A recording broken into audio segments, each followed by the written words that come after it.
Hi guys, so this is video 2 of Duke and Prince, and we're Thursday the 18th of May.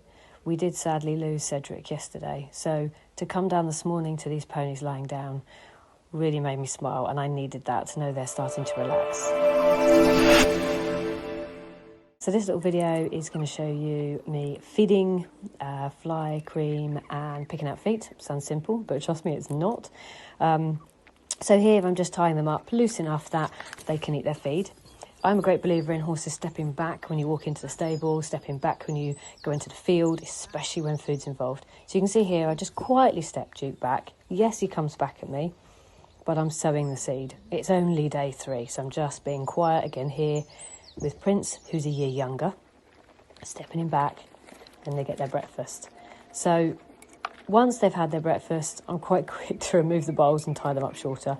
They are youngsters. You know what youngsters do. They trash the bowls. They sit in them. They get themselves caught up on the rope. So trying to do things safely. Next is fly cream. So you'll see I've got a glove on. And I can go all over Duke now, but that's taken quite a few days of me going all over him quite a few times a day. The reason I'm wearing a glove is 1, I don't want to get smelly fly cream hands, but 2, I think it's really good for them to get used to them.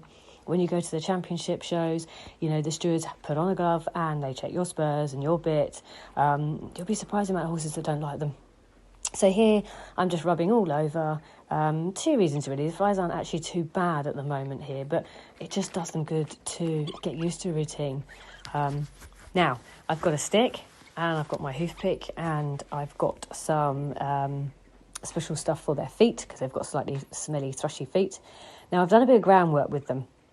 So you'll see here every time Prince moves, I very gently encourage him and put him back to where he started. So he understands the stick. Again, over the last few days, I've been all over their body with the stick. I've stepped them forward, I've backed them up, I've put them in park. So they understand what that means. So every time I ask him to pick out his feet, I just re-encourage him to go back to where we started. Now, Prince has taken a lot more time.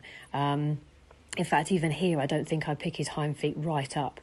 He comes across as very kind of confident, but actually he's not. And I think some of this not picking the feet up and changing weight is a confidence thing. So what I've done is I've just given him the chance to just lift the toe gently, so he's still got the weight in the foot, but I can just pick the feet out. Like I say, small steps and building. So going up to Duke. Duke is a year older, he's 4, so he's done a little bit more, but we are aware from his old owner where she bought him from. I don't think he's probably had the most thoughtful start.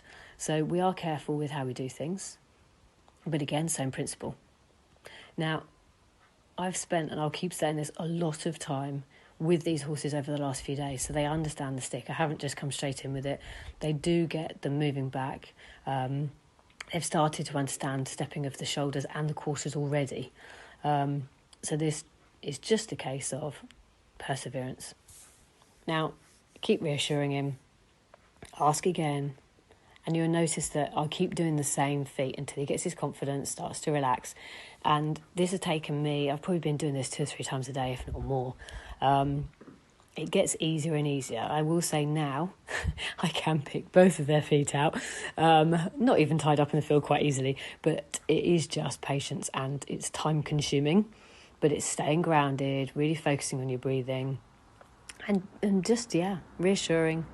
Sometimes there's a bit of cheekiness, but just watch Duke's body language. You know, his ears are back, he's curling his nose. This pony's not comfortable with what I'm doing here. You know, he's kind of a little bit shut down, and the first few weeks this did bother me. I was thinking, oh crikey, you know, what have I bought, and you know, is he okay? But actually you'll notice through the videos he really starts to come out of himself, and this is just his coping mechanism with, what are you going to do to me? Am I going to survive? And actually I think I'm going to just shut down, drop my ears back and go into kind of almost what looks like sleepy mode, but actually he is just unsure. And it's, you know, it's 3 days, it's a big move, it was a 4.5-hour journey. Me giving a little bottom bump there, excuse me, move your weight. So you can see again, I don't know how much you'll see in the video here, but he is trying to overweight one side. He does understand about pressure and release already, but I'm just quietly chipping away. Sometimes I'll go back to the easier foot, then ask again. And also they're babies, you know, they've got a goldfish brain. Their concentration lasts about 3 seconds, and oh, look, what's over there? But again, here you can just see he's shut down.